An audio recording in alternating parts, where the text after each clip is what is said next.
Good evening, good afternoon, good morning, whenever the fuck you're tuning in. This is another special episode of Backyard Buckets brought to you by Backyard Sports. I got Rod Thorne with me. How you doing, Ryan? I'm all right. How are you? I'm doing good, man. I'm doing good. So a few weeks ago, Bentley and Ryan redrafted or fantasy drafted the 1990s. So from 1990 to 1999. As the offseason is still kind of in a lull, we were discussing what might be an interesting topic to do for the show. So we are going to continue that trend and move forward into the aughts. We're going to go from 2000 until 2009, and we're going to build the best team possible, and then we're going to run the simulation as Ryan and Bentley did with their 1990s super teams, and we're going to see who might have built the best roster out of everybody drafted from the year 2000 until the year 2009. So, in order to determine the draft, I know last time you guys flipped a coin off camera and decided it that way. However, Yeah, tonight, the Patrick Ewing lottery is what we call that. yeah, exactly, The exactly, sticky right? envelope. The NBA rigged Patrick Ewing lottery. But tonight, I have put together a wheel with our names on it.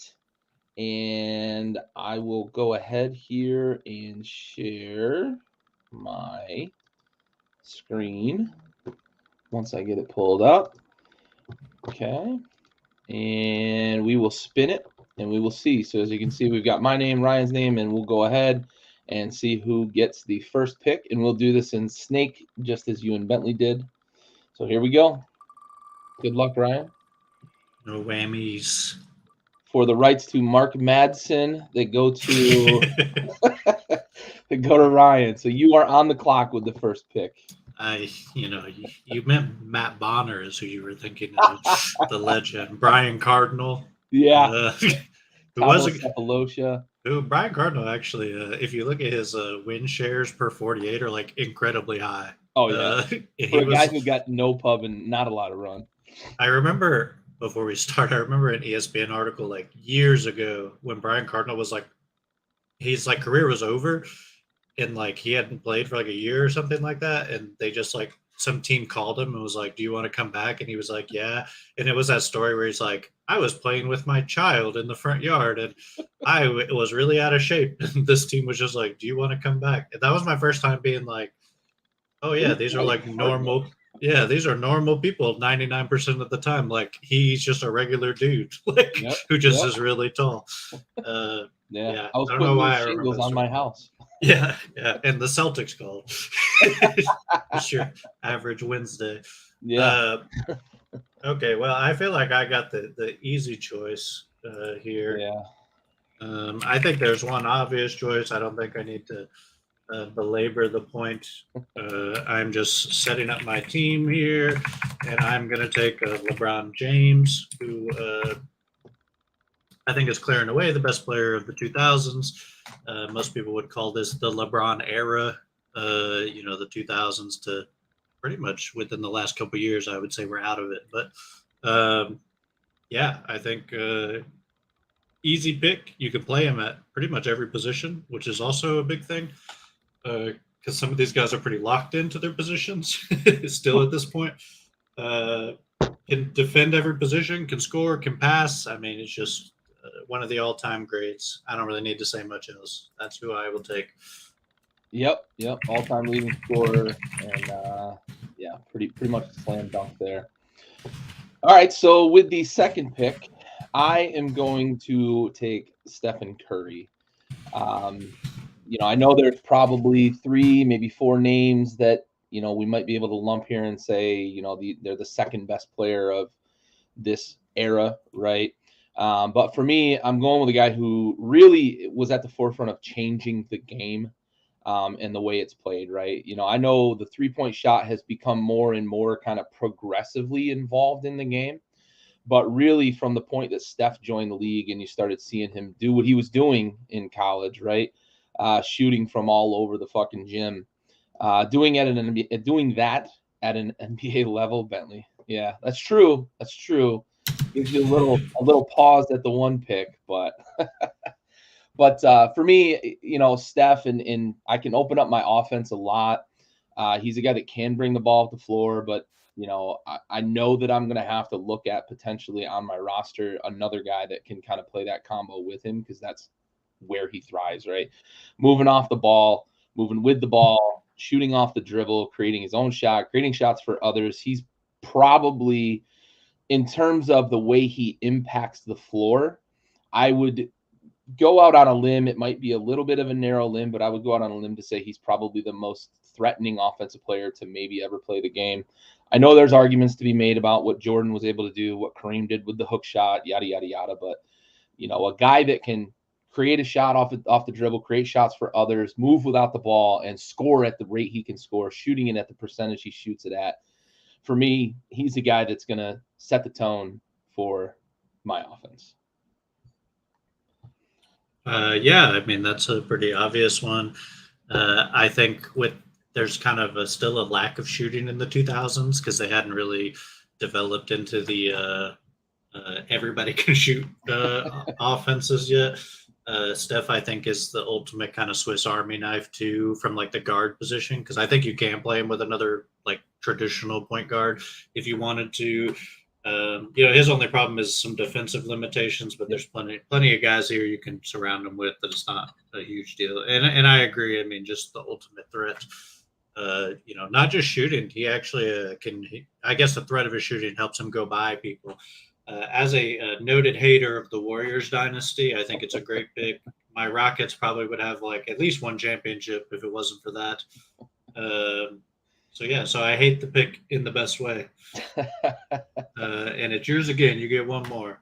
Yes, I do. So I'm actually going to recreate part of the Warriors dynasty here, and I'm going to go with maybe the next guy that you can say is, maybe the most pure scorer that's ever played the game in terms of the way he can get shots off with his height, his length, his ability to handle the ball and get to the rim when he needs to, but also create that space with his athleticism. Underrated a bit in terms of athleticism. We don't think of Kevin Durant, right, the Durantula, as the most athletic guy, but he certainly can make some space, create shots, and he can shoot from anywhere, inside of 30 feet, really at a very high rate. The mid-range game is a big difference maker for him because he can shoot over a lot of guys. And if we're talking about the 2000s, we still have a lot of traditional guys playing, 3, 4, 5, right? And a lot of those guys wouldn't be able to cover Kevin Durant. Now we see a lot of guys who are 6'7" through 7 foot and can move really well and, can defend a lot of positions. But looking at the 2000s, you're limited in terms of your picks that are going to be able to defend him when he's got the ball in his hand. So Kevin Durant, I'm going to pair him back with Steph Curry. I know it did not end amicably in Golden State. Yeah. But we are getting the best version of everybody here. So I'm going to take the best version of Kevin Durant, pair it with the best version of Steph Curry, and recreate a little bit of that magic they had there in Golden State. Yeah, I think I said to myself, after one, I do think it was a little tough. There's like 4 or 5 guys you could have taken here. I think you have natural synergies with these two guys. We know they can play together. We know that the referees love them. That's an obvious advantage there. Kevin Durant can literally stand out of bounds and tip the ball to his teammates, and the refs do not call it. I don't know how you miss a 7-footer standing out of bounds, but it's impressive. So really, I mean, you're bending time and space with Kevin Durant, and that's a huge. No, it's an obvious pick. I think when you take Steph, I think they actually work well together because Durant, in his peak, was a pretty good defender. Good off-ball shot blocker. Could stay. I mean, his length gives people a lot of trouble, and I think that Warriors team really needed that with Clay and him kind of adding so much length that Steph does not have defensively. So yeah, I like it. He was on my list of second picks, so big fan. All right, bud, you're back on the clock for 2. All right, so I got 2 picks here. So I think I'm going to game theory this a little bit man, here we go. As I like to do. I'm going to take I'm going to take my favorite player of all time just because he's my favorite player of all time. And really is the reason I watch basketball as much as I do now. I'm going to take a guy uh, very early on in the 2000s, drafted in 2002. I've got an 03 and an 02. I only take first overall picks, and I'm going to take Yao Ming to play the center position. I one of the great regrets I think that the NBA has to have is not getting to see him play in his prime as much as I wish they could have. I mean, just a slow, plotting player that was still able to dominate in an era where everyone else was slow and plotting. Uh, just a great feel shooting the ball, not from three, but from the mid range. He had one of the great turnarounds. Just a massive body, 7'6", 300 pounds once he was at full size. I mean, I just have so many fond memories of him and Tracy McGrady, even Steve Francis before McGrady was there when Yao was early. Just a beloved player for me. And I think the center position is pretty weak in the 2000s. I think there's a clear drop off after one more guy gets taken. And I think if you take that guy, I think Yao's got a huge advantage over him in size, though he was pretty athletic.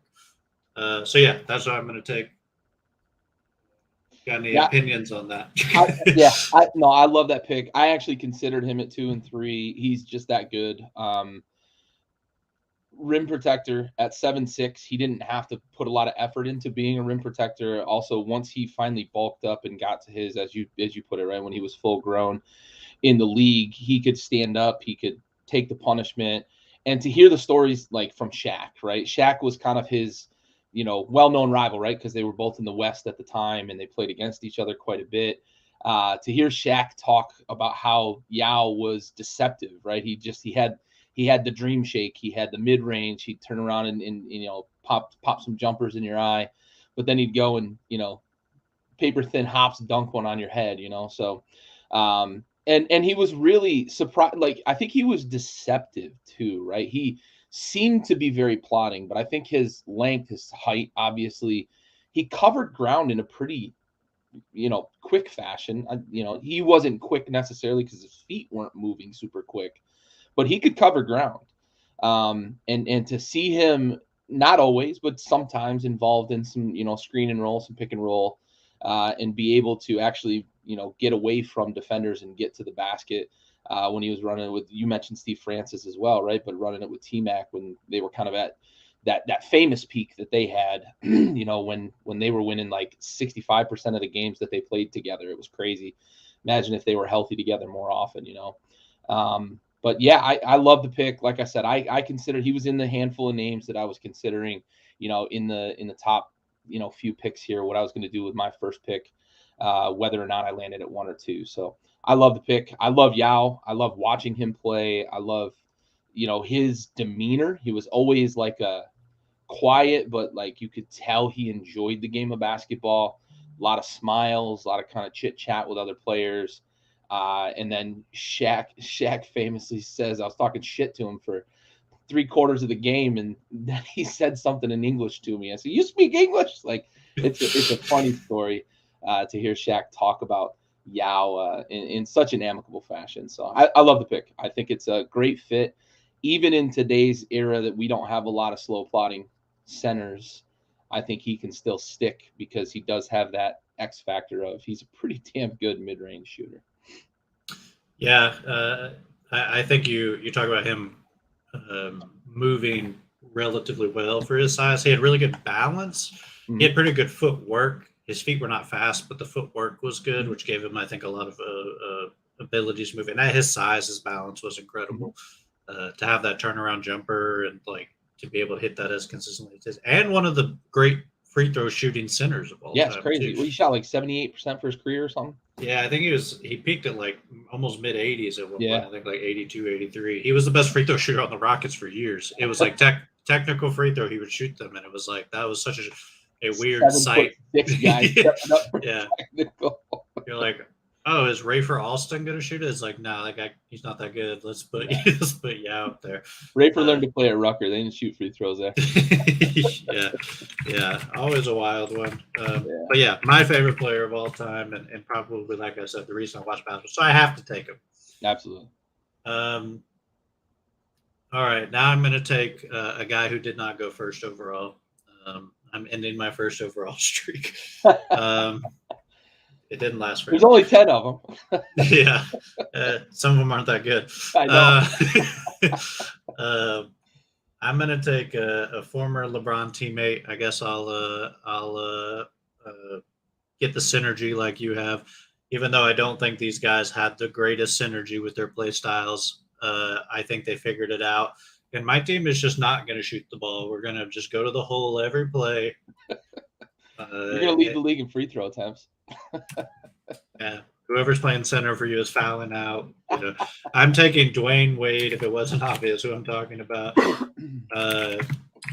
And Wade was also in my conversation for pick number 2. I think in his peak, he carried the first Miami Heat championship, even with Shaq, who was at the after his peak, but still very talented, obviously.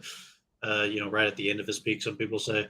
And then, if his knees didn't end as poorly as they did, I can imagine a fully healthy Dwayne Wade on that LeBron James, Chris Bosh Miami Heat team. And I mean, that's just, they were scary with a non-fully healthy Dwayne Wade, who, they had to be really careful with his time and how much he could play and stuff like that. But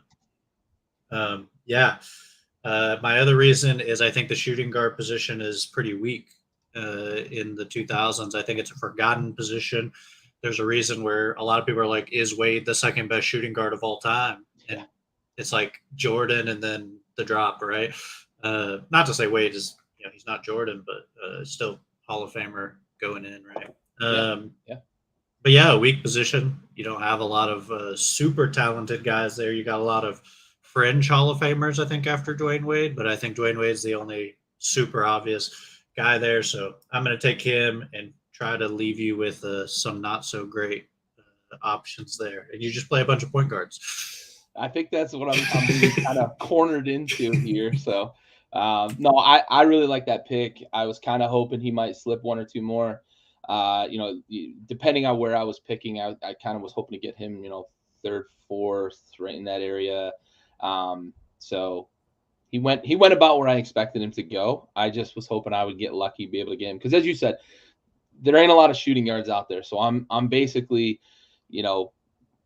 with the Curry pick especially, right? I'm kind of at the point where I'm gonna have to be with 2 point guards, and I got to figure out who it is that I'm gonna pair with Steph that can match up with with Dwayne Wade defensively, because he is a fucking menace. He played with reckless abandon. Maybe before Kyrie Irving, he might have been the last great pure finisher at the rack. I know there's been some really great ones, but I just think with Dwayne Wade's body control and what he's able to do near the rack, probably why his knees were shot earlier than they should have been, with the way he played and sacrificed his body and was always in the middle of contact, kind of like an AI was, right? But no, great pick. And it's really, yeah, right. Yeah, I mean, there's clearly like 5 or 6 guys in a vacuum better than Yao. I mean, that's obvious. Yeah. I said I was game theorying it, I caveat, and I wanted to specifically take Yao over Wade because it's ridiculous to do that when you're like, is this the best player draft? That's not what I'm doing, right? Yeah. So, but Bentley knows that. He just it doesn't come on the pod. He just chirps like in the peanut gallery. Chirping from the gallery. Typical. I know how he is. Yeah. All right. Your turn. So I'm back on the clock here, and I'm actually gonna make the same sort of pick that you made, right? I'm taking my favorite player of all time, my favorite NBA player of all time. There are a lot of gripes and complaints that people may have about this player, but I've got Durant, I've got Curry, and I'm gonna add one more purely offensive player, and we're just going to score as many points as we possibly can. I'm adding Carmelo Anthony because I can swing him from 3 and 4 much like I can with Kevin Durant. Much worse defender. We're going to struggle to stop anybody who you put at small forward and power forward, LeBron and whoever else you're going to put there at power forward. But I'm going to score. I'm going to score a lot. And Carmelo's my favorite player, and I'm not taking any risk of, if I make two choices here and you've got two more, I'm not taking any risk of losing him to you. So he's going on my squad. I also like the fact that, like, when he was in Denver, he was a willing defender, maybe not a great defender, but a willing defender. So if I can get that effort out of him on the defensive end with his offensive prowess, I'm okay with that, right? Because I'm going to be able to, once in a while, I'll get a stop, I'll get a steal, I'll get something out of him. Also a really good rebounder, sneaky good rebounder. When you could get him to be engaged, off the ball. Vacuum with the ball. We're gonna have to figure out how we're gonna, spread the ball around on this offense, because we got a lot of ISO ball right now. But I'm taking Carmelo, and we're just gonna shoot the lights out of the fucking building. Yeah, I think Carmelo gets a lot of hate, like you said. I do agree with that, and I think that comes from our belief, and I've railed against this belief many times, but our belief that if you don't win a championship, you're like not a good player, which is an insane concept. Yeah. I mean, we're going to talk about a lot of guys here who have never won a championship, who are first ballot Hall of Famers, and it's not close. The idea that not winning a championship makes you lesser of a player is not true. Only one team wins every year, and there's 30 teams. It's extremely difficult to win. And Carmelo was close. I mean, Carmelo had some really good teams. Is he a great teammate? Maybe that's like where the criticism needs to, like, the conversation needs to be had. Is if this team actually existed, would he be able to play on it?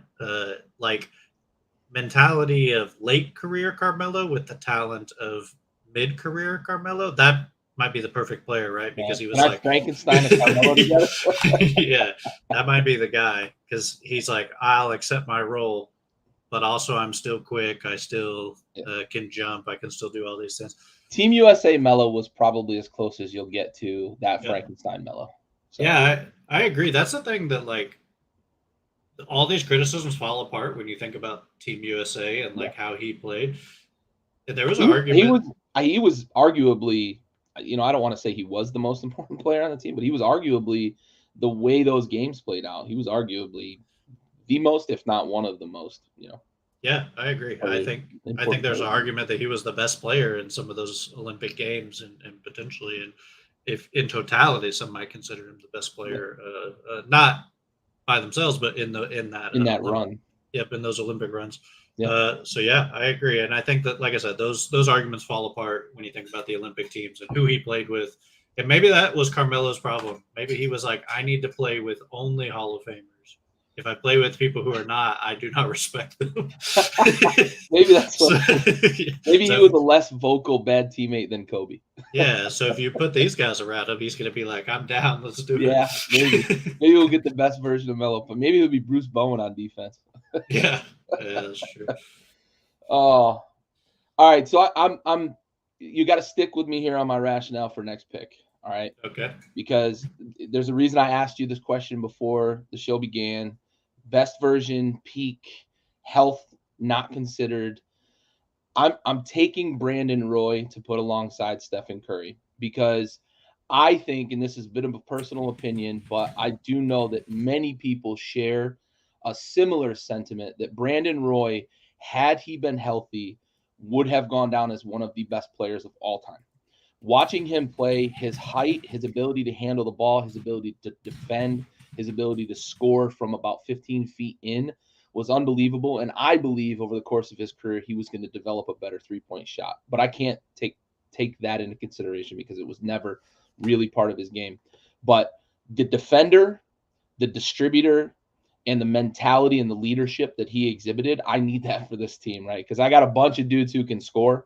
I need a dude who can take this team on his back and say, hey, we're going to the promised land. And for me, that's Brandon Roy. I had about 3 guys I considered alongside, but his size was the difference maker for me. He was a big, athletic point guard. And to me, watching him play, I thought he had a shot to be the next great thing of basketball, but he just never could stay on the floor. So I'm taking Brandon Roy, and that's my reason why. Yeah, I think he's again another big what if in NBA history, right? I just talked about Yao Ming being a what if, Brandon Roy even bigger one because we got so little of him, and also Greg Oden on those teams and LaMarcus Aldridge. That would have been the core of that team. That team, there's no way to know if they win a championship, but that team is competitive for 10 years, probably pretty easily, I would think. And we know how Aldridge's career was.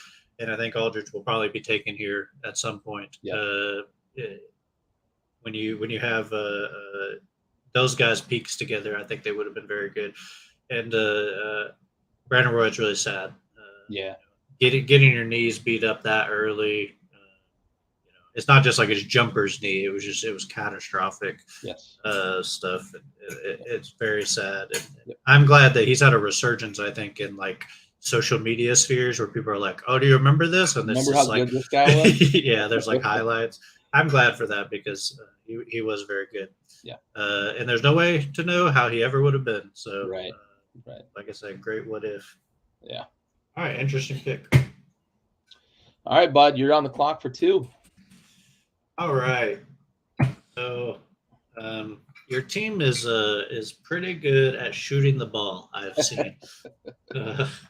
Which I've if we're playing rock, paper, scissors, lizard, Spock, I have to find reference. I have to find my Spock here, and I'm going to just go as big as I can, because I think that's the counter, right? We'll just play 2000s, early 2000s basketball. You can play mid 2010s basketball because I've noticed a lot of your guys are at the end of the 2000s. So far.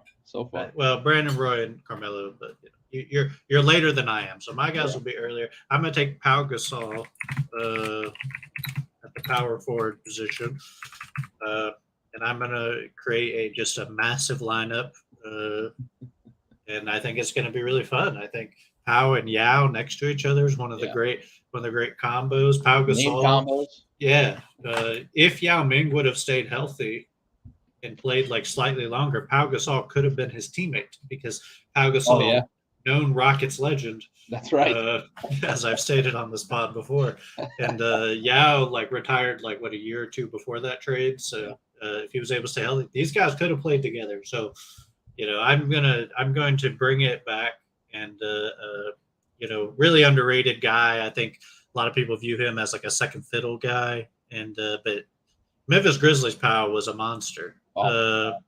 Just absolutely killed people. Again, as a Rockets fan, I watched it a million times because we used to play Memphis. They're in our division. We play them all the time. Just absolutely killed us. And those Memphis teams were huge, right? They just massive teams. They just beat you up. And Pau would just dominate you. He could handle the ball a little bit for his size, go past you, not really handle like crossover, but he had the 1-2 dribbles into the paint.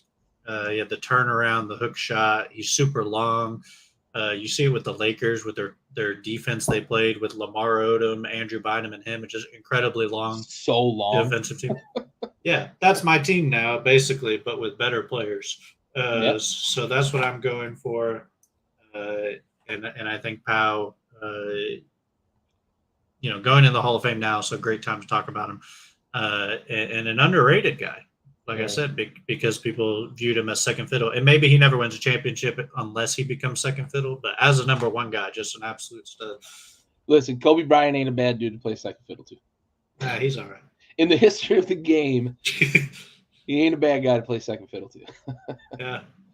I love that pick. I think it gives you a lot of versatility position-wise because you've got now LeBron and Pau next to each other, and I think both of them can interchange a bit when it comes to defending the longer guys that I have at the 3 and 4 positions. And play Pau at the 5 too.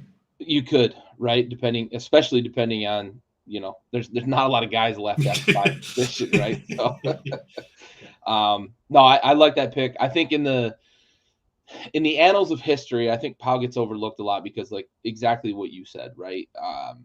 His quote unquote glory years, right? What everybody looks at as Pau's best years is when he was winning championships with Kobe in LA, right?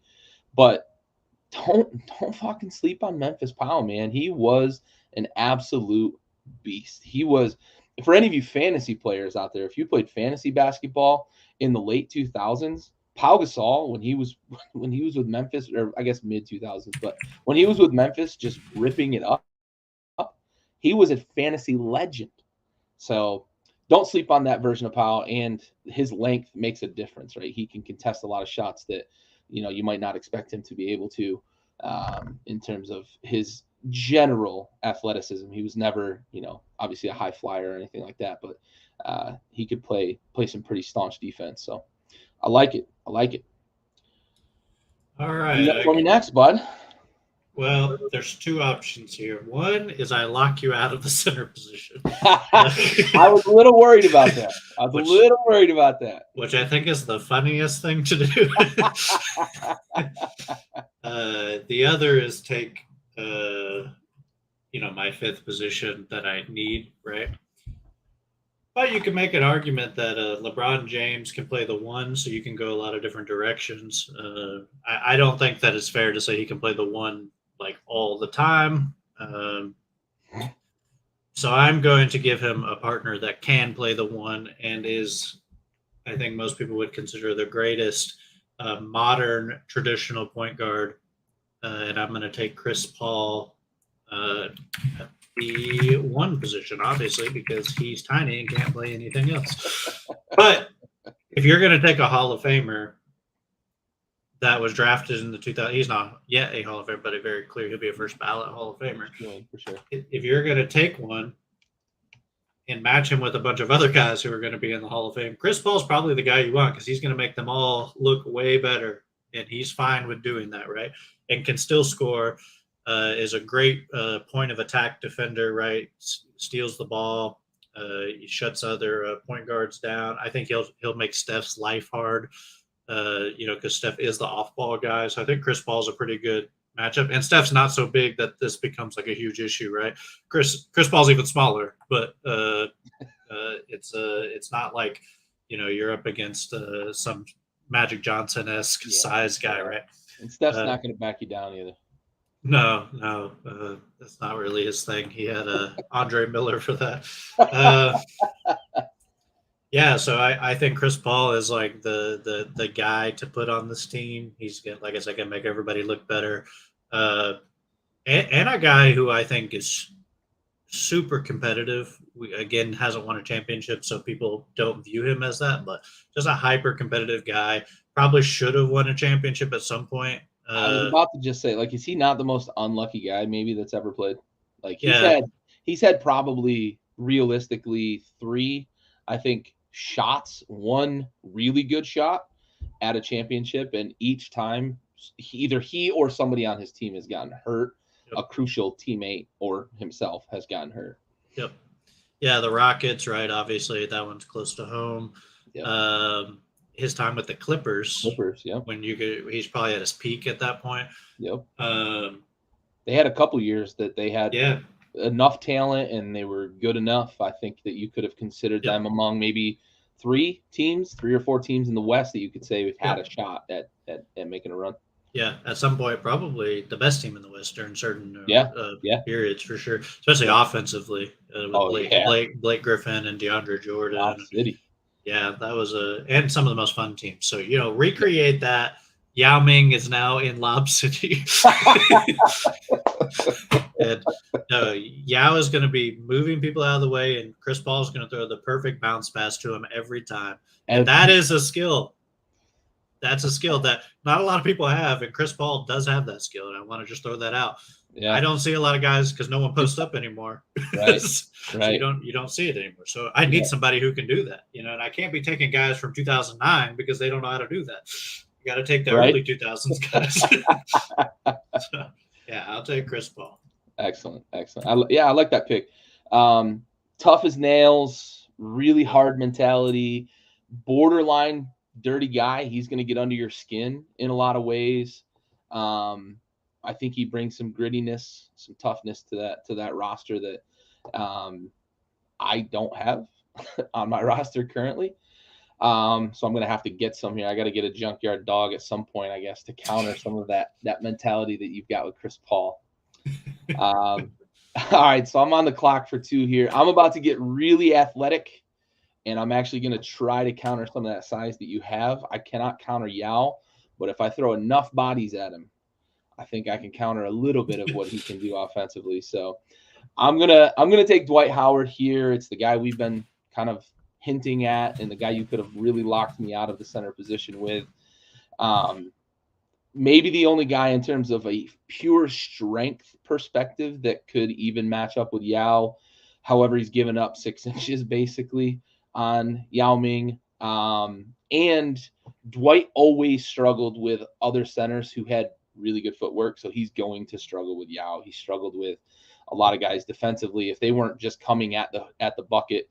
They could get around him at times. But I've got to have somebody who can stand up to Yao as best as possible, because otherwise I'm going to end up with somebody who's going to have to just hug him around the waist and hope they don't get called for a foul. So Dwight's, one of the all-time guys who, it's weird. His perception is so weird. And I know we talked about this in the Next 25 episode that we did.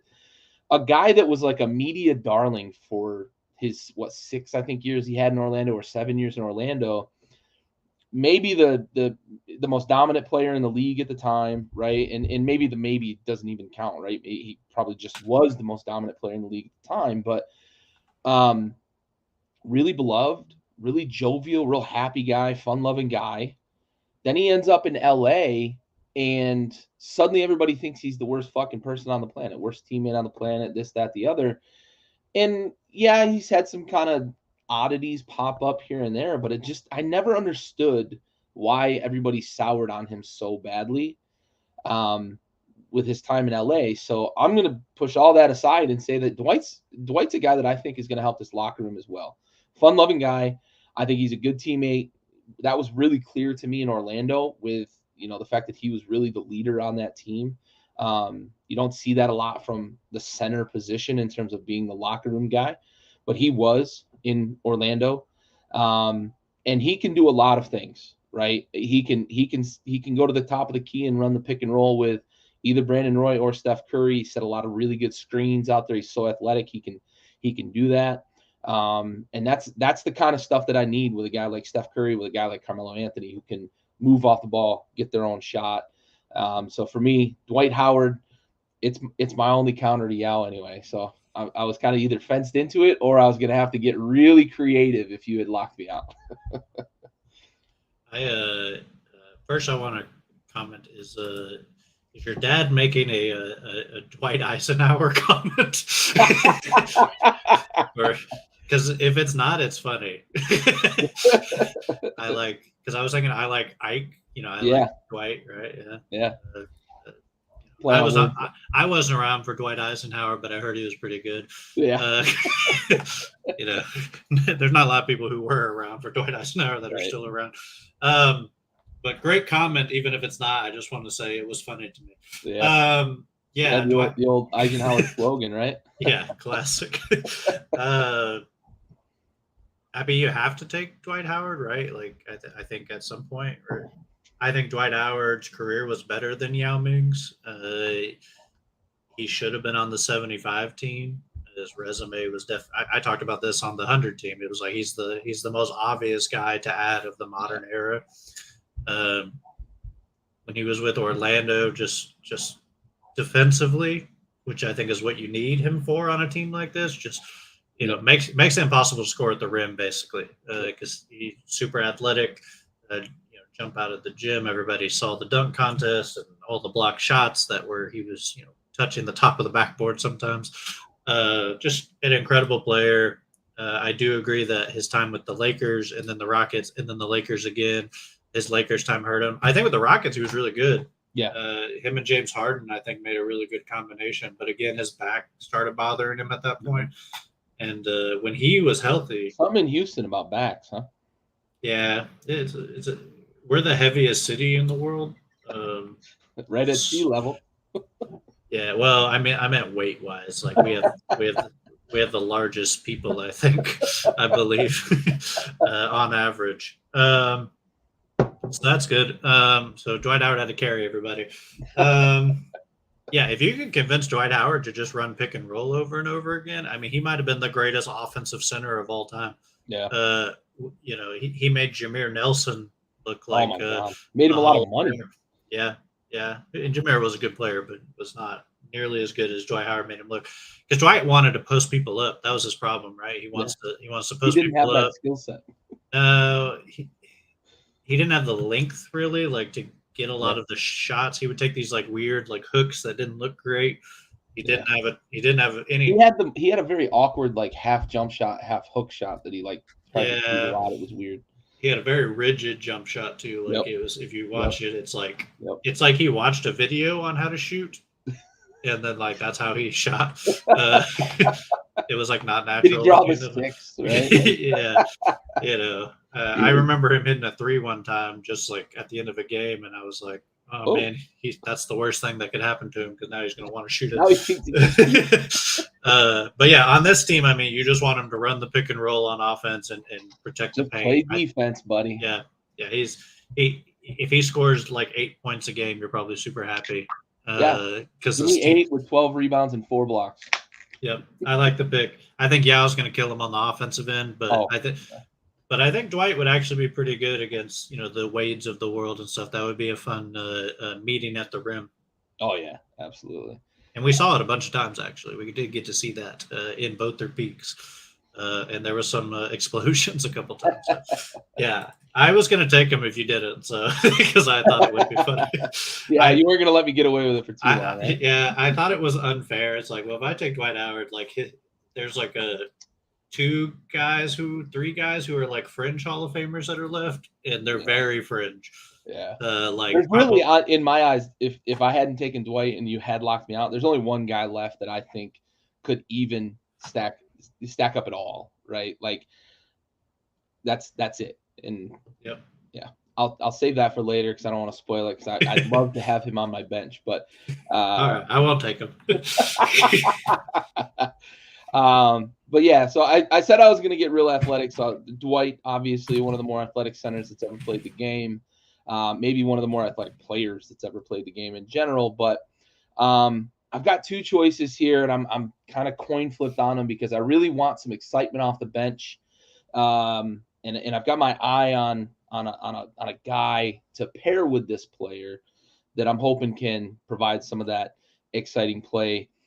I'm going to go with one of my favorite players of all time again. That's kind of the deciding factor for me in terms of between these 2 players. And I'm going to go Amar'e Stoudemire here. I love his rebounding ability. I love his athleticism. I love the fact that I can have him defend on and off the ball against a few different positions. In his peak, he was an underrated defender. So again, kind of looking at the fact that you're going to be coming at the rim quite a bit, I've got to have some guys that are going to be able to meet your players at the rim and be able to shot block. So for me, that's what Amar'e Stoudemire brings. A little more, not just because he's my favorite player, but it also a little more than the other player I was considering, better defender. So for me, we're talking a guy that can really finish at the rim, had a okay mid-range game, not one of the ones you're going to write home to mom about, but could knock down a mid-range jump shot if he, at the end of a shot clock had to pull up. But for me, it's exciting, it's athletic, and his ability to defend at the rim, especially off the ball. I'm not going to ask him to body up with Yao, but if he can help off of another player at the rim, that's what I really like that he brings to the table. Yeah, Amar'e Stoudemire is another guy who, if you could Frankenstein him, would be. Oh my God! Would be a great. If you could get Phoenix Suns' physical ability and like his Knicks IQ. Yep. Because Steve Nash famously said, and I've talked about this before, I think on the pod, but Steve Nash said, Amar'e Stoudemire is just now figuring the game out with the Knicks, and his knees are done. Yep. Like, so because his Knicks year was like his one 2 years where he was like relatively healthy were really good. Really good. And then he lost his knees, and it's like he still and a lot of credit to him. He actually hung around for a little bit longer than you would expect because he did figure the game out. Yeah, if you could Frankenstein that guy, I mean, just an incredible player. But even if you couldn't, even if you just got Phoenix Suns Amari Stoudemire on that team, I mean, just such a great player and super fun to watch. And yeah, I think you do need some size. Though he's not a center and probably couldn't play the center unless you really went small. Yeah. He there's a lot of big power forwards in this era, so you definitely need guys who can body with those guys. Yeah, for sure. All right, bud, you're up for 2. All right, I got to get my bench going here since I pretty much, obviously you could take like a 6-man, early in the draft, but I think I'm pretty much at my starting lineup. I'm going to take a pretty modern player still playing. I believe y'all talked about him on the pod last week. Potentially, I watched like 90% of it, and I think y'all mentioned James Harden. We did once or twice because he's in the news right now. Yeah, I'm gonna take him. I think he's like the best 6-man available. I think if you're like, hey, we need a guy to score the basketball and like get the second team going, he's probably the best option left, in my opinion. Yeah, I think James Harden is getting a lot of hate right now, but in his peak was a top 3 or 4 guy like in the league. Probably should have won more MVPs. It was him and Russ. And, in my opinion, Russ's MVPs were a little more hollow than James Harden. James Harden carried some bad teams. It was the Big O chase. The triple double is sexy. Yeah, and I get that. Yeah, Oscar Robertson, like when you beat something that hadn't happened since the 60s, that's a big deal. But yeah, I mean, James Harden was a top, like I said, 3 or 4 guy for years. He revolutionized the game. Really one of the first heliocentric players. That you see like Luka's modeled very similar after. Yeah, a guy that could go to the basket, shoot all the free throws in the world when he gets fouled, finish at the rim, and was a good volume shooter because we do need some shooting. I need to know what era referees we have for this. Yeah, if he's got like a 2001 referees. Yeah, if he's got 80s refs, you're in trouble. Well, I feel good with 80s ref for the rest of the team, but yeah, he might be in trouble. Honestly, Steph would be in trouble with like 80s ref because they would just he would get beat up so bad. He'd probably be okay, but like he gets beat up bad enough with 2020s refs. Yeah. He would get murdered in the 80s when you could like stand in their space like while they shoot and stuff. It'd be rough for him. But I'm gonna take James Harden. I think he's the obvious leader of the second team, and I think he could legitimately be a starter. I just think he doesn't fit as well. Because he's a heliocentric player, I think he makes a lot of sense as a 6-man when looking at this. Yeah, I think when you look at the players we've taken to this point, it makes sense that James is going to be your first guy off the bench. And I would have loved to have, him off the bench potentially. I could have taken him, right? But I like watching Amari. He's one of my favorite players of all time. And I needed a bit more size because with all of the offensive firepower that I have, I don't have a bunch of physicality, right? So but I love that pick. He's very dangerous as a 6th man. I can't imagine how dangerous a second unit's going to be with a guy like James Harden leading it. You just got to convince him, right, that, yeah, you're our 6th man, right? You got to convince basically anybody we're taking that they're coming off the bench, right? But in their prime. Yeah. So, but yeah, I mean, he's as dangerous as you're probably ever going to think about having coming off the bench. He's like Joe Johnson times 20, right? Essentially, he's that good in terms of his ability to fill the bucket. And I think he gets overlooked a lot in terms of his ability to distribute because of, it appears that he's so unwilling to distribute because of how much he scores kind of iso ball one-on-one. But the dude has averaged more than 8 assists, I think 4 times in his career. Oh, And yeah. I think he's averaged double digits one of those times, maybe twice. So yeah, I mean, James Harden is a guy who is really good at distributing the ball, and you kind of lose track of that because he dominates the ball so much that by the end of the game, you're like, holy fuck, he had 10 assists. He scored 40 points, right? Because he's got the greatest triple double of all time. That's 61 points and 12 assists and 10 rebounds or something. Yeah, he had some crazy ones. Yeah. He's averaged 10 assists every season since 2020 to 2021. So, So 3 times. Yeah, Okay. like 3.5 years now. Nice. Actually, and 11 assists another season. So yeah, even better than I gave him credit for. So 7 assists career. So he'll sneak up on you.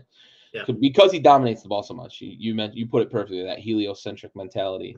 Yep. He'll sneak up on you with his assist numbers. So yeah, really good pick. He made a lot of people's careers. Oh yeah. Where they got to stand in the corner and shoot threes, which always nice if that's what you're good at. All right, sign me up for that shit.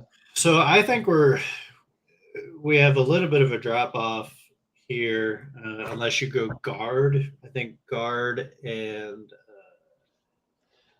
probably the 4 position are the 2 strongest right now. Yep. So I'm going to take a 4. There's like 5 guys I think you could take here that, depending on the type of team you have, you can take. I'm going to take LaMarcus Aldridge. Great pick. I'll mention the other guys just to say why I take LaMarcus Aldridge. So the other guys are like Blake Griffin, Chris Bosh, Al Horford, Kevin Love. And then there's like another group like Zach Randolph, David West, Al Jefferson, Josh Smith. Like there's a lot, right? There's a lot of talent at the power forward position because at this point, in NBA, still kind of a front court. Yeah, they're little centers basically that need like some skills, right? And I think LaMarcus Aldridge is kind of a Pau Gasol light.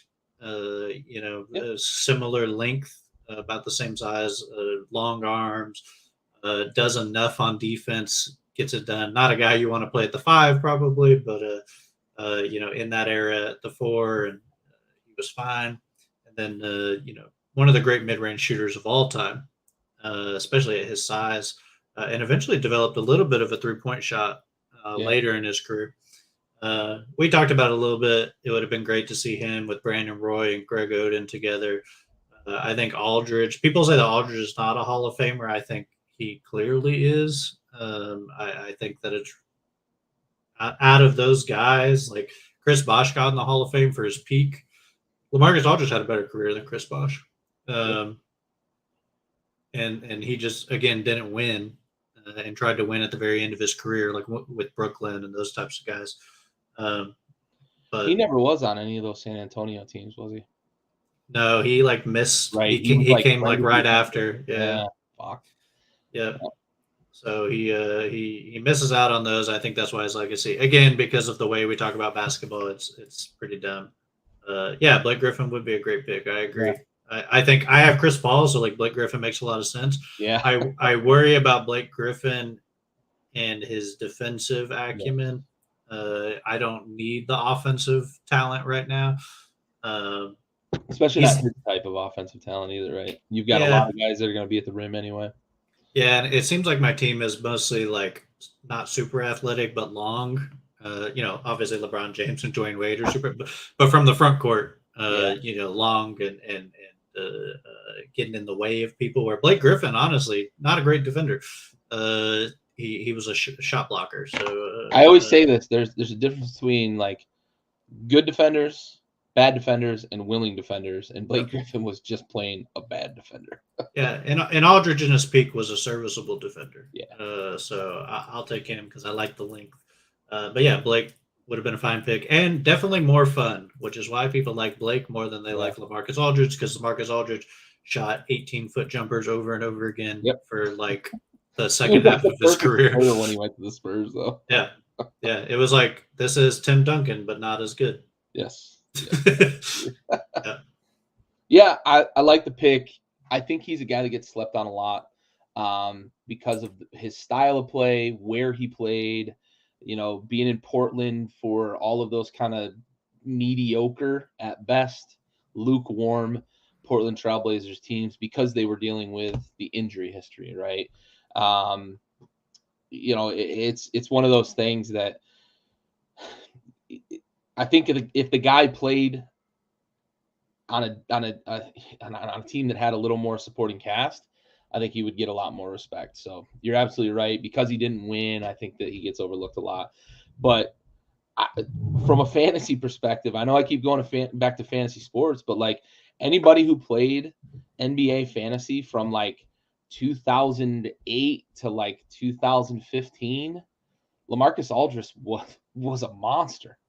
You could get him late in drafts too, because I think even fantasy players still slept on him. But dude gets you 16 and 10 every year with maybe a block and a half a game and a couple assists a game, and you could just rely on that. But yeah, I think it's a great pick. I think your rationale on why you went him over Blake makes sense for your team. And yeah, he's a physical specimen, right? But I think that Blake offensively played very tough, but defensively, he just wasn't willing to play defense. He was a guy that would back you down on offense, but wouldn't play with you in the post on defense. So, but yeah, I like the LaMarcus Aldridge pick. He's one of my kind of quiet favorite players to have ever watched play. I love a big guy that'll shoot a mid-range shot. That's why I love Tim Duncan, man. You shoot a bank shot from 12 feet, I'm in, man. I love it. I love it. Especially at that size. You can get the shot anytime you want. I like it. All right. So I'm back on the clock here with a couple. I'm half tempted now that you didn't go Blake Griffin to change my strategy just a touch. And I think I'm going to do it. I think we're going to get real exciting with my second unit. So my first unit, I've got shooters. My second unit, we're going Lob City. All right. We're going Lob City with the second unit. I've got Amari Stoudemire as my first off the bench. I'm going to go Blake Griffin. I'm taking Blake Griffin because we're going to get the energy up. We're going to dunk a lot. We're going to be at the rim against your second unit. I don't know that like when you say Lob City, when you say alley-oops at the rim, there aren't a lot of names that come up before Blake Griffin because of how prominent that was between him and Chris Paul, right? It was him and Chris Paul. DeAndre Jordan was very much involved in that as well. But Blake Griffin was really the face of what that offense looked like for those Clippers teams that we just mentioned it a moment ago. Were at times the best team in the Western Conference, but really were competitors for a franchise that was dog shit forever. Lob City made it exciting to be in the Staples Center, and it also allowed them to kind of get out of Big Brother's shadow there with the Lakers, who also play at the Staples Center. But I'm going to go Blake Griffin here. I love his offensive prowess. I know I'm not going to get a lot of defense out of him, but I'm changing my strategy here, and we're going really exciting up and down the floor. I got to get a point guard here that's going to be able to make those passes, but I think I got one here that I'm going to take with my next pick. What do you think about Blake? Oh man, I went fuzzy again. It's my mind. It's fuzzy. Yeah, I mean Blake Griffin. We just talked about him a lot. I'm excited to see Yao back him down because he will also not be able to stop him. I'm gonna have to do like in hockey, right? Yeah. When your starting front court goes out, I'm just gonna make a wholesale 5-man change. Yeah, your sub strategy will be interesting, I think. Yeah, I mean, my typical comment about Blake is that if you could get Detroit Pistons IQ Blake with Clippers physicality, again another Frankenstein guy. Yeah. You have the shooting of the Pistons team. I'm gonna be in the lab constructing these guys before the season starts. And he was a pretty good passer at that point in his career for a big, for a power forward. I think he was really valuable. He was an all-star, I think, multiple times with the Pistons. Yeah, I mean, if you could blend that player together and develop a 3-point shot too. Yeah. So I mean, he could play in the modern day, and if you could get the physicality with it, that would be Mhm. great. I think offensively is a great pick, and him with Dwight Howard would be a very interesting lineup if Yeah. they end up at the floor on the same time. Yeah. All right. So I'm going to go ahead and I'm just going to pull the band-aid off and say that I've got to get that point guard for my bench unit to facilitate Blake Griffin and Amari Stoudemire hitting their heads on the rim. I'm going to go Rajon Rondo.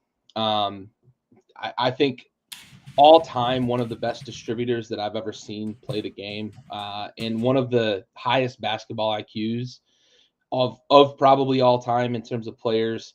Um, would rub people the wrong way a lot of times. I've got to get a coach that's going to be able to kind of check his ego at the door if he's dealing with Rajon Rondo, because Rondo's going to correct you if you're wrong. He's going to out coach you in a lot of ways. And I think Doc Rivers did a really good job of managing that with the Celtics. But what impressed me the most about Rondo is that he didn't need to get a bucket to change the game, to impact the game, to affect the game, because he was so good at putting those three Hall of Famers that they ended up assembling there in Boston in the right position to score and maximize their talents with Paul Pierce, KG, and Ray Allen. And Rondo was really the gear that made that engine go, right? So for me, I'm changing my strategy on the bench. We're going up and down the court, and I need a point guard that's going to be able to get the ball to Blake Griffin and Mari Stoudemire above the rim in places where they can just flush it. And that guy for me is Rajon Rondo. I think Rondo is really interesting because I have Rondo. Let me see. Of the guys left, I have 5 guys above Rajon Rondo. I had him low. I had him low, but my change in strategy, I bumped Yeah, him up. I have 5 point guards in front of him, but I do agree that in this scenario, he is more valuable than a lot of those guys are, because a lot of those guys are more dominant ball guys. Not all of them, but a lot of them are. And I think he has shown that he can be the third best player on the floor, and occasionally dominate at times, and facilitate the ball with the best of them. Yeah, I know Bentley loves Rajon Rondo. I think he's a fringe Hall of Famer, and I think it's very easy to move him up the board with the way this is designed, where it's like if I was going to take a point guard to be with a bunch of Hall of Famers, he's not a bad choice. Yeah, I don't mind it. Like I said, I have guys I would have taken before him, but Yeah, I've got 4 above him, yeah, but yeah, yeah, I think there's an obvious 4 above him, and then I think there's like a fifth guy, probably like actually like there's probably like 4 more after that that you could even make an argument. probably. Point guards are so talented in the 2000s. There's so many good Absolutely. ones. Deep But yeah, position. yes, yeah. All right, bud, you're on the clock for 2. How are you going to counter Lob City on my bench? Well, I'm gonna go even deeper, I guess, into my bag, as the kids say. Do kids still say that? I think They they still do. do. It's been around for a long time. I don't know. Ryan's getting in his bag. Yeah, it used to be my zone. Now it's my bag. I don't know. I'm gonna take a guy whose peak was pretty good, and is another what if player, and I'm going to take Derrick Rose. He was my next choice to pair with these guys on the bench. I think another guy that, if he had to come off the bench, would light it up going to the basket. And I don't like your rim protection on the bench. So really, it's just Dwight Howard. Derrick Rose is going to feast if Dwight Howard is not on the court. And even if he is, I still like Derrick Rose in his peak against Dwight Howard. What I will say is Derrick Rose should not have won the MVP when he did. That should have been LeBron's MVP. LeBron had a better year, but that's not how it works. But Derrick Rose is an MVP, and was probably the most explosive player in the league at that point, for his size, especially. Kind of a John Morant-esque guy, in a lot of ways. John Morant reminds me a lot of him. With his ability to go to the basket and finish, not just through people, but over people. Uh, uh, yeah, and his time at Memphis, I mean, just a dominant college player, one of the best college players I ever saw in his short time there. Uh, so yeah, I need some explosiveness because James Harden, LaMarcus Aldridge is not the most explosive bench ever. I like to get that from the one, and I think that would be an interesting combo. I think James Harden would make Derrick Rose look good, being able to cut off of him. Oh Uh, yeah. I think that would be an interesting combination. Yeah, it's a tough 1-2 punch there. And what I will say is, I have 1, 2, 3, 4, 5, 6, 7. I have 7 guys above Derrick Rose that I thought had better careers, but Derrick Rose's peak is arguably better than like most of those guys. If not So, all, yeah. yeah, if not all of them. And because we're drafting peak, Yep. that is who I will take. Yeah. No, I love that pick. And like I said, when you announced when I changed my strategy, I had those two names on my list because I think Derrick Rose is a guy who can play alongside the guys I've got on my bench. And he's a really good passer, really good distributor. I think his peak is as good as probably anybody, right, that's ever played the position at his peak. But it was so short-lived. It was such a meteoric rise and a catastrophic fall because of injury, right? But he's actually sustained a career much longer than I expected. When he fell off, I didn't think that he was going to be able to make the adjustment because he tried the first couple of times that he came back from injury. He tried to continue to play the way he played before the injuries. He has changed a lot and morphed into a guy who is a complementary piece on a really good team in a couple of places that he's been. So kudos to him, honestly, for that he's sustained much longer than I kind of anticipated. Maybe a lot of people anticipated just because of the way he played. But great pick. I think he kind of he counters some of, as you mentioned, the explosiveness, the athleticism that I have on my bench. And he's going to be a guy who's going to be very hard to contain. I'm going to need Omari to kind of play out of his mind on help defense here to help make up for some of Derrick. And I think Rajon Rondo's length, maybe I can counter a little bit of what Derrick Rose can do, but nah, he's one of those guys that he's pretty uncoverable when he's at his peak for sure. Yeah, I wish Rodman was eligible here. I'd get some toughness off the bench, some rebounding. Yeah, Rodman's what, 88, I think. Yeah, Something like that. All the cards I collect, I know when people's rookie years. So I'm pretty sure it might be 87, but I think yeah, for sure. You're on the clock for one more, I believe, right? Yeah, I am on the clock for one more. I'm gonna take some.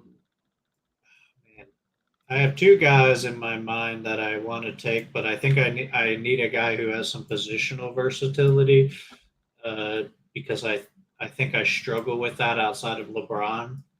That's really the only positional versatility I have. So I'm going to take DeMar DeRozan. Ooh, I like that.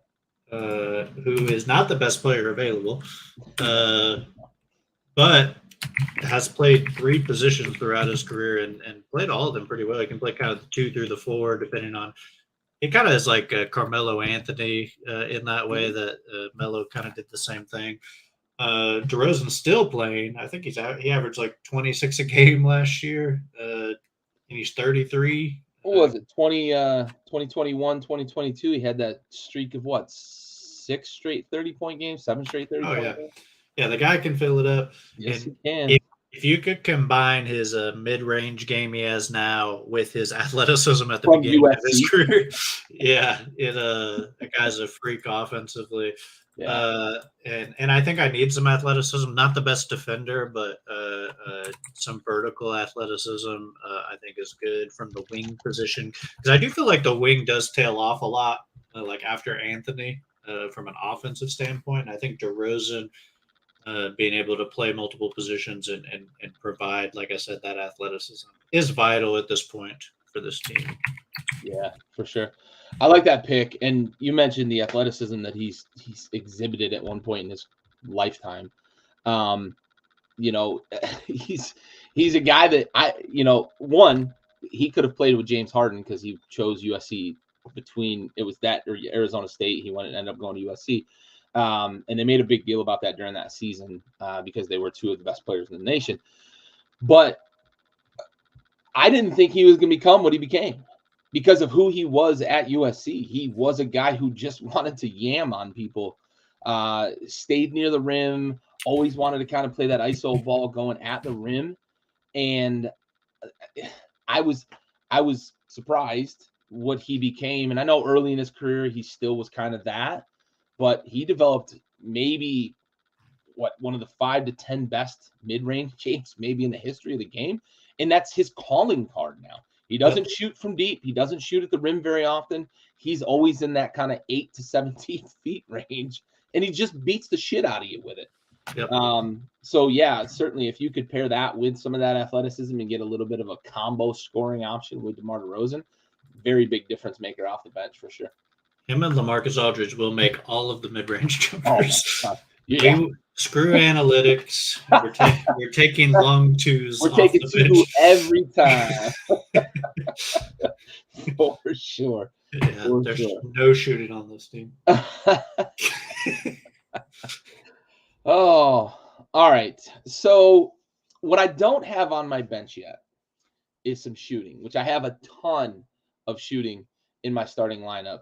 So I've got to find some shooting, and I'm going to take a guy who's a really good 3-and-D guy, little undersized, but I think with the style of play we're likely to play with the players we have coming off the bench, with Rondo running the show, Mari Stoudemire and Blake Griffin getting up and down the floor, I'm going to get a lot of trail open 3-point shots with this guy. And if Bentley's still watching, legend at Duke University, I'm taking JJ Redick. Really good perimeter defender, became one of the best perimeter defenders in the league despite not being a great perimeter defender at Duke. Really honed his craft, but one of the all-time great shooters. Free throw shooting, if I've ever got a technical, I've got Steph, I've got JJ Redick, doesn't matter. We're going to make that technical free throw, but I love what JJ Redick became over the course of his career. Even as his kind of athletic ability diminished, he was still a guy that was so savvy, so smart, kind of that prototypical went to an academic university guy, super smart, able to create space, able to get open, able to make shots off of, one dribble and shoot or straight off the pass and shoot, really good off the screen, had extended range as well, so he could stretch you off the floor. And he's a guy that's going to create a lot of room if we've got to get into a set offense. He's going to create some room for guys like Amari and Blake to get, those kind of pick and roll shots. So for me, JJ Redick, really important asset off the bench because I've got nobody that can shoot at this point, unless I get Blake Griffin late in his career, if I can Frankenstein that Blake Griffin and get that 3-point shooting. But for me, JJ Redick's the guy that I'm going to take here to give me some of that 3-and-D and be that off guard with Rajon Rondo, because I don't need a guy that can handle the ball if I've got Rondo off the bench. Yeah, I mean, at this point, you're trying to fill out a team of superstars with guys who are willing to play with those superstars. And JJ Redick turned from a college superstar into a great role player in the NBA. Yeah. The opposite of Jimmer Fredette. Yes. Jimmer Fredette could have probably learned a thing or two from JJ Redick. He's still filling up the cup in China, though. Yeah, and he represented the U.S. in the 3v3 World Cup. Yeah, it was his team. Yeah, that dude took every shot. Mm-hmm. And there's like former NBA guys like on that team, and he just took every shot. And I'm like, I don't think JJ's doing that. Like, he's taking a lot, but like he knows. Jimmer's never met a bucket he wouldn't throw a ball at. No, love that guy. Yeah, it's I think at this point you're putting together people who actually can fill in gaps, and I think Redick fills a clear gap. He's one of the best movement shooters of all time for that, especially for his era, because that became like a thing that a lot of people never had really did before that. Like, there weren't a lot of movement shooters before him, and you could argue he's one of the best, and not a superstar. So like I said, I think he fits well, and I think he'll get a lot of open looks with this team. So yeah, for sure. All right. Again, I've got to find a shooter that I can, plug in off the bench, but I'm I'm hurting for a true center off the bench. So I've got to make a decision here on whether I'm going to play small ball off the bench or if I'm going to try to counter potentially if you're going to leave Yao in for extended minutes or rotate Yao when I've got the second unit in. And I'm going to go with the former. I'm going to go with another guy who I think can shoot, score, really good rebounder, really shitty defender. Stayed in the league because of his ability to shoot, his ability to pass. One of the more legendary in terms of outlet passers off the rebound. I'm going to take Kevin Love, and we are just going to focus on Rajon Rondo finding anybody and everybody to score buckets with our second unit. At his peak, Kevin Love was a guy that was one of the premier players in the league. Sneaky. He's one of the top. I think he's 7th on the scoring list in the 2010s. His time in Minnesota, he was just unbelievable in terms of statistically. And then he went to Cleveland and really learned to be a complementary piece there in Cleveland, which is one of the more unsung kind of changes for a guy, because he was the guy at UCLA, despite being on a team with Russ. He was the guy in Minnesota, and he went to Cleveland and immediately accepted the role that I'm the second guy.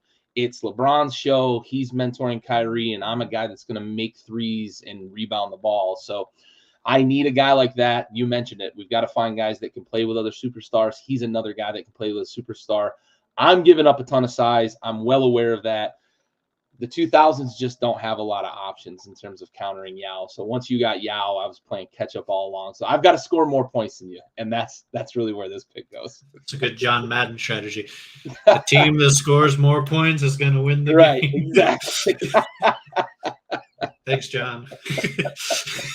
Thanks, John. What we pray. That's what we pay you for. Those types of analysis. Yeah, I mean, Kevin Love, I think people do forget the Minnesota time. One of the great rebounders for sure. Yeah. Just how many 20 and 12 seasons did he have in like 24 and 12? A ton. Yeah. I mean, when you get traded for the first overall pick, that's like people were like, this guy is LeBron. Yeah.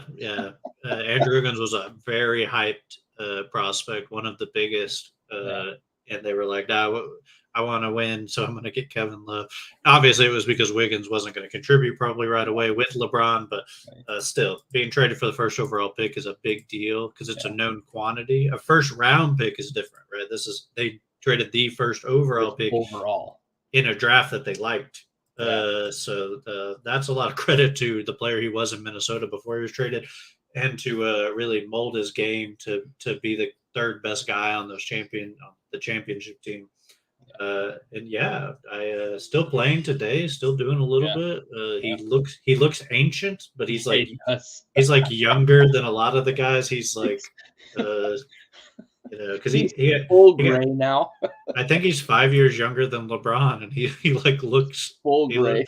Yeah, I like it though.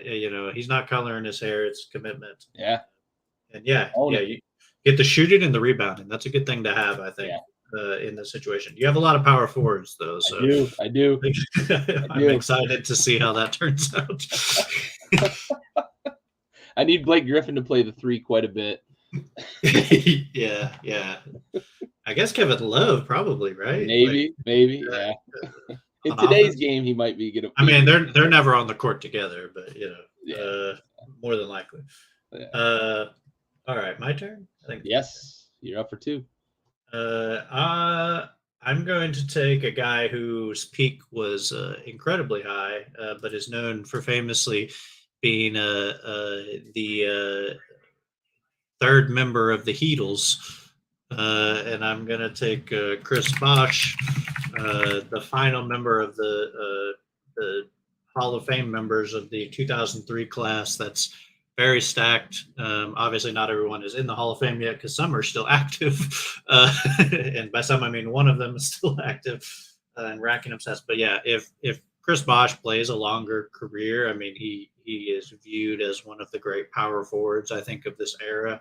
And I think it's probably malpractice that we didn't already draft him because he probably is better than LaMarcus Aldridge. in his peak. Toronto Raptors, Chris Bosh was an offensive force, and then his ability to change his game to be the spreading the floor guy for Miami. Never was an amazing 3-point shooter, developed into an okay one. But, getting that from a guy who traditionally played the 4 and the 5 in this era is really tough. And it shows, again, similar to Kevin Love, he can play with other stars and be the third or fourth best guy. So, and I need some more length because after Yao Ming, it's like Chris Bosh could play the 5 hypothetically with LaMarcus Aldridge, and I'd still be pretty long without the weight of Yao Ming. Yeah, I appreciate you allowing me to continue to draft power forwards too. Yeah, you're not punishing me yet for drafting all these damn power forwards on my bench, but yeah, I'm not going to. You're absolutely right that we probably should have drafted him before now. Maybe along with like Rajon Rondo and Kevin Love, maybe the picture of guys that can play with other superstars, right? It is underrated, I think, in the annals of the Heatles, how important it was that somebody, right, take a step back. Wade took less money, which is commendable. LeBron was clearly the best player in the league, so he was going to always be the face of that franchise. But yeah, somebody had to take that step back, and it was Dwayne Wade's team before they all got there. So I don't think anybody really was going to ask Dwayne Wade to be that guy. And it was Chris Bosh. And that doesn't necessarily do it enough justice, because what was Chris Bosh before he went to Miami? He was a 25-10 guy. And he was the face of a playoff team, right? The Raptors went to quite a few playoffs while he was in Toronto. And they won, I think the most they won there was 56 games. If I don't know for 100% fact, but I believe it was 56. So for a guy like that to leave there and say, yep, I'm going to take a step back, it can't be spoken enough how much he would mean to a team of superstars, right, that we're assembling here. So great pick. And I do think you're absolutely right? We did a disservice to Chris Bosh by letting him slip to the 20th pick, right? So, yeah, for sure. Yeah, he's not the 20th best guy. No, he's not. He's like a top 10 guy who just, this draft is not who are the best. It's just the way we were assembling a roster. If Bentley was here, he would have been taken forever ago just because of the way the rosters would have shaped out. I think. It would have been Bosh and Rondo at the end of the first round when Bentley had the snake. Yeah, exactly. Yeah. I think there's a lot of guys that are not going to get taken that are Hall of Famers. 100%. It just because of their position was so deep that you just can't take 7 point guards, but you could argue there's 7 point guards that are Hall of Famers from the 2000s. Precisely. So yeah, makes it tough. Okay. So we are down. So now we are filling out a full 12-man roster here. So we're down to our last 4 picks combined, last 2 picks each. Yep.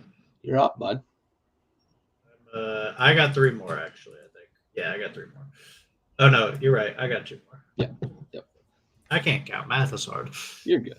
They pay me to read. Or they pay me to lead, not to read. You know the quote. This is tough because I want to take one guy that's funny at the end that I talk about on this pod all the time, even though there's like 6 guys ahead of him on my board. So I'm going to take a guy I don't like, who I think fits this team. I'm going to take Andre Iguodala. Oh, man. You son of a... Another guy with positional versatility. Yes, I was trying to sneak him in here at the end of my roster, man. You can play him 2 through 4. You get Philadelphia offensive Andre Iguodala, super athletic, can score the ball. Never was an amazing shooter, but became like serviceable at the end of his career. Great defender. I think the Warriors. Yeah, he's shown his worth to teams that are very talented. I think he'll fit in really well. But if you get his peak skills with like his IQ he has now, right? Like we've talked about that a lot. I mean, this guy This guy is a lot of people think he should be in the Hall of Fame. I don't think he is, but I think he's right. He's in the next group. He's in the Hall of very good, and that's good enough for this draft. Yeah, yeah, no, I can't say anything disparaging about the pick because I was literally hoping to sneak him in at the end of my roster. I was kind of hoping you'd overlook him. I shouldn't have expected you to, but I don't know who I would have picked him over, right? That's already on my roster. However, I really wanted to add him at the end of my roster because he brings a lot of position versatility against the smallest lineups. If you ever could assemble the smallest lineup of a 2000s team, which probably wouldn't be possible, but you could put him at maybe any of the four biggest positions. Not a guy who's going to run the point for you. A guy that can handle the ball a little bit, can distribute a little bit, but really only in situations where you're trying to break a press, right? But defensively, when he was with Golden State, he was a difference maker. Offensively, when he was with Philly, he was a difference maker. So if you could pair those two together, and even with Philly, he was a steals guy, right? He was a really good defender in terms of playing passing lanes. Became a really good on-ball, tough defender with the Warriors, but just a savvy guy, high basketball IQ, and to inherit the throne of AI in Philly, he did a pretty damn good job. Was never going to live up quite to the hype of Allen Iverson, but yeah, great pick at the end of your roster, man. Thank you. Oh, now I got to figure out who I'm going to pick, right? No. I'm going to give myself a little bit of size here, and I'm going to go with a guy who did end up developing a bit of a three-point shot as well. So if I could get him with his size, his toughness, his defensive prowess, but also at the peak of his career, how well he shot the three ball, I think I'm in a pretty good spot here with Marc Gasol. Maybe the only other guy that I considered other than Dwight that from a size and physicality standpoint could even attempt to counter Yao Ming.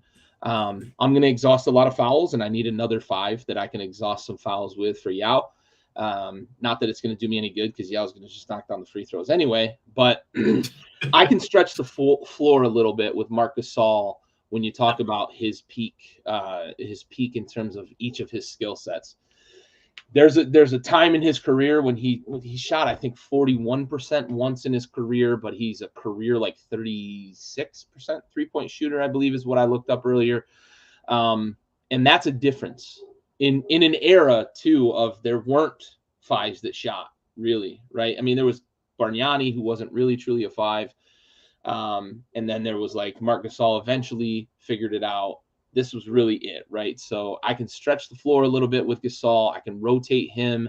If he's going to be my first center off the bench, if Dwight gets in some foul trouble against you, I feel comfortable bringing him in because he can bring Yao away from the bucket on the other end of the floor as well. So give me Marc Gasol, give me peak defensive Marc Gasol with the Grindhouse Grizzlies, and give me peak 3-point shooting Marc Gasol when he was eventually with the Raptors and just shooting the lights out of the building.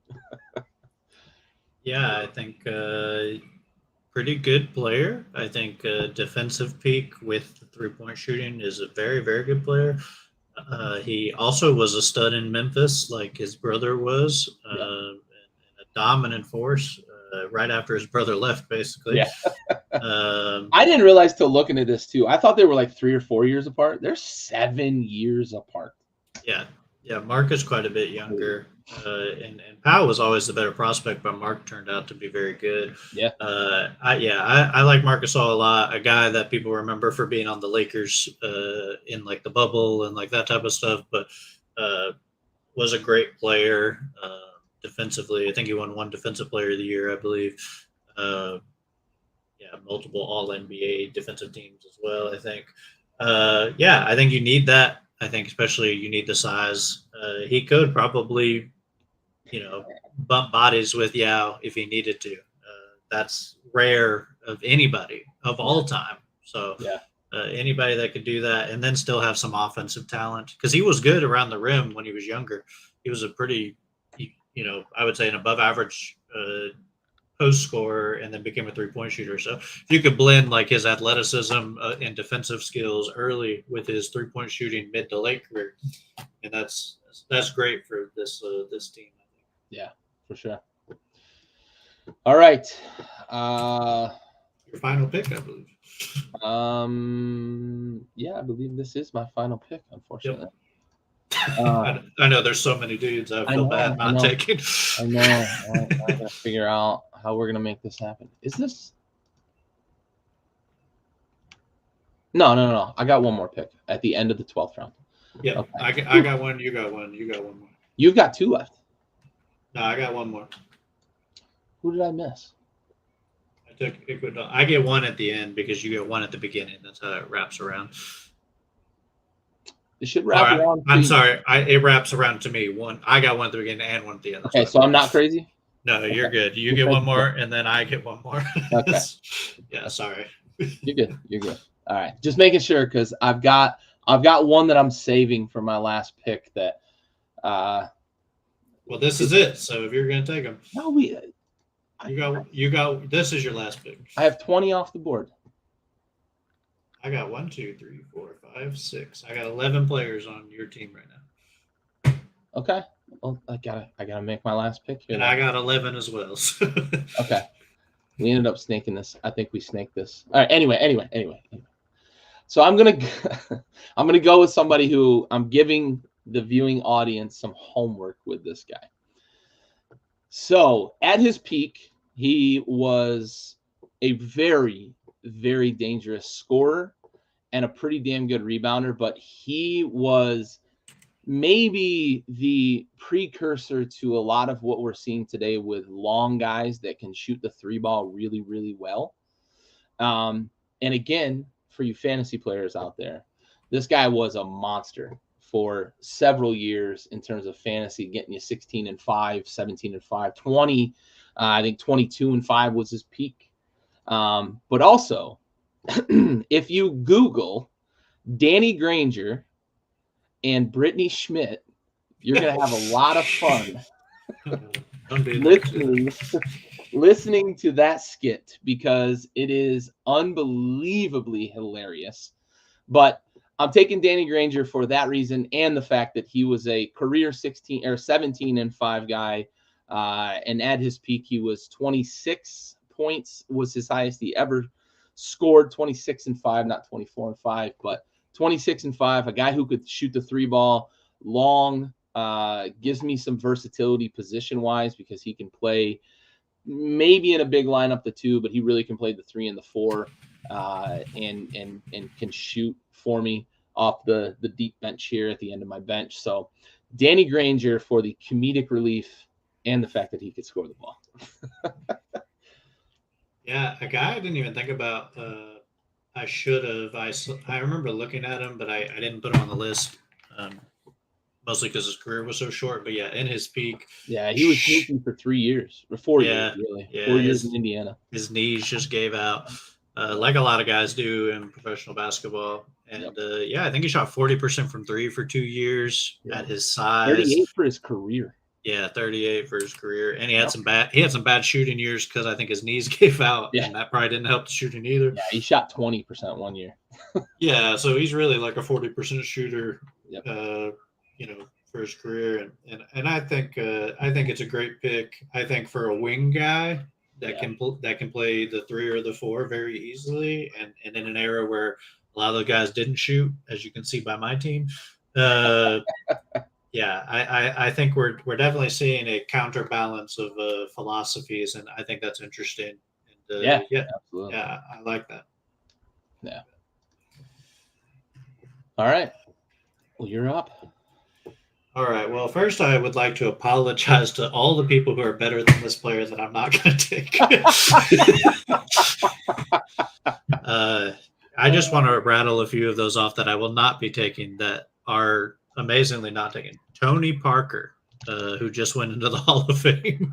Yeah. Russell Westbrook, Drew Holiday, Darren Williams, Kyle Lowry, Mike Conley, Gilbert Arenas, That's just the point guard position of people who are likely better than the guy I'm taking.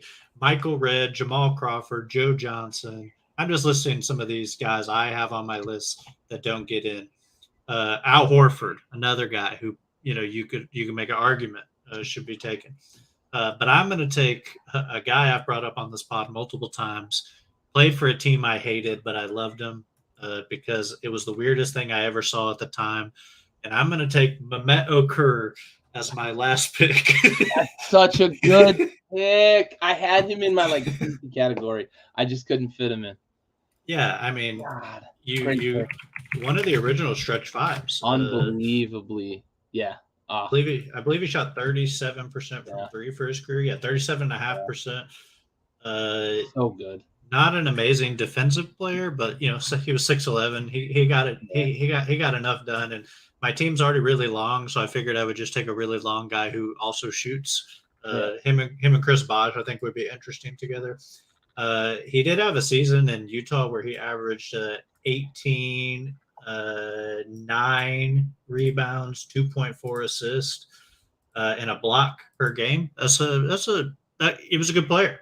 He had a short career. He only played from 23 to 32, but in his peak, could shoot the ball. He even shot 4 threes a game at one point for 2 years, which was crazy in 2006 for a almost 7-footer to shoot 4 threes a game. And for his revolutionary play and for my love of watching him run to the top of the three-point line and shoot, I will be taking him. So now he will come off the bench for Yao. It'll be the exact opposite experience. So yeah, that's my last pick. Love that guy. I hate the Jazz because the Rockets don't like the Jazz, but I loved watching him in his 3 or 4 year peak.